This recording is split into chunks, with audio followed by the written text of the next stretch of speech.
Hello hi welcome back to gold channel. இன்றைக்கி October 15ஆம் தேதி. ஸோ இப்போது நிலவரப்படி தங்கம் மற்றும் வெள்ளியோட விலை நிலவரம் எப்படி இருக்குது, ஈவினிங் போட்ட வீடியோவில் வந்து நம்ம விலை அதிகரிக்கும் அப்படின்னு சொல்லியிருந்தோம். ஸோ அது ஏன் விலை அதிகரிக்கலை அப்படிங்கிறத பற்றி இந்த வீடியோவில் பார்த்துடலாம். ஸோ நம்ம வந்துட்டு ஈவினிங் போட்ட வீடியோவில் தங்கம் மற்றும் தங்கத்தோட விலை வந்து அதிகரிப்பதற்கான வாய்ப்புகள் இருக்குது, ஒரு 80 ரூபா வரைக்குமே விலை அதிகரிப்பதற்கான வாய்ப்புகள் இருக்குது அப்படிங்கிற மாதிரி நம்ம வந்து சொல்லியிருந்தோம்.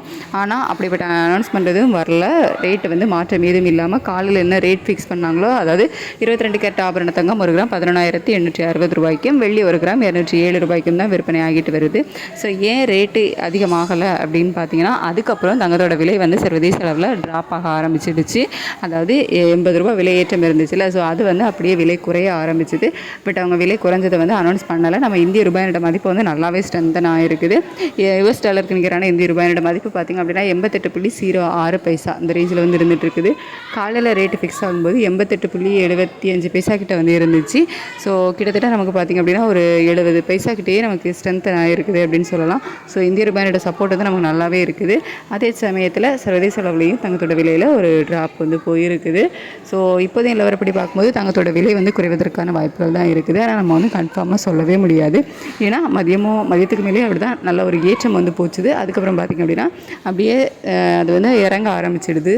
ஸோ இப்போ விலை குறைஞ்சிருக்குது. மறுபடியும் நைட்டு உள்ள ஸ்டேட்டஸில் விலை அதிகரிக்கலாம், இல்லை காலையில் கூட இந்த மாற்றம் வந்து தலைகீழாக மாறலாம். ஸோ நம்ம வந்து கன்ஃபார்மாக வந்துட்டு விலை குறையும் அப்படின்னு சொல்ல முடியாது. இப்போதைய நிலவரப்படி சர்வதேச அளவில் ஒரு ட்ராப் போயிருக்குது. இந்திய ரூபாயோட மதிப்பு வந்து நமக்கு கிட்டத்தட்ட 70 பைசா கிட்ட நல்லாவே ஸ்ட்ரென்த்தன் ஆகிருக்குது. ஸோ இப்போதைய நிலவரப்படி பார்க்கும்போது தங்கம் விலை குறைவதற்கான வாய்ப்புகள் வந்து இருக்குது.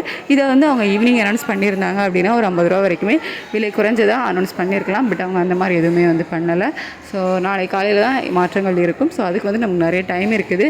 நைட்டு காலையில் இந்த மாதிரி டைம்லலாம் வந்து நமக்கு அப் அண்ட் டவுன் இனிமேல் நிறைய மாறுவதற்கான வாய்ப்புகள் வந்து இருக்குது. ஸோ அதெல்லாம் வந்து நம்ம வெயிட் பண்ணி தான் பார்க்கணும். அடுத்து வெள்ளியோட விலை கேட்டிங்கன்னா, வெள்ளியோட விலையும் காலையில் என்ன ரேட் ஃபிக்ஸ் பண்ணும்போது என்ன இதில் இருந்துச்சோ அதே ஸ்டேட்டஸில் தான் வந்து இப்போவும் இருந்துகிட்ருக்கு.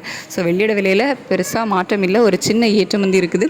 ஆனால் நமக்கு இந்திய ரூபாயோட சப்போர்ட் வந்து இருக்குது. ஒரு 70 பைசா கிட்ட நமக்கு ஸ்ட்ரென்த்தன் ஆகிருக்குது. அப்படிங்கிறதுனால பெருசாக அது வந்து வெள்ளியோட விலையில் ஏற்றம் இருப்பதற்கான வாய்ப்பு இல்லை. அதே 207 ரூபாயில் இருப்பதற்கான வாய்ப்புகள் தான் வந்து இப்போதைய நிலவரப்படி இருக்குது. ஸோ அதுவுமே வந்துட்டு நமக்கு அப் அண்ட் டவுன் இனிமேல் மாறுவதற்கான வாய்ப்புகள் வந்து இருக்குது. ஸோ அதை வெயிட் பண்ணி பார்க்கலாம். இப்போதைய நிலவரப்படி தங்கம் விலை வந்து ஒரு சின்ன இறக்கத்தில் இருக்குது. வெள்ளியோட விலையில் பெருசாக மாற்றம் எதுவும் இல்லாமல் இருக்குது. அதான் வந்து இப்போதைய அப்டேட். ஸோ நெக்ஸ்ட் வீடியோவில் எந்த மாதிரி இருக்குது நிலவரங்கள் அப்படிங்கிறத வந்து நம்ம பார்க்கலாம். தேங்க்யூ.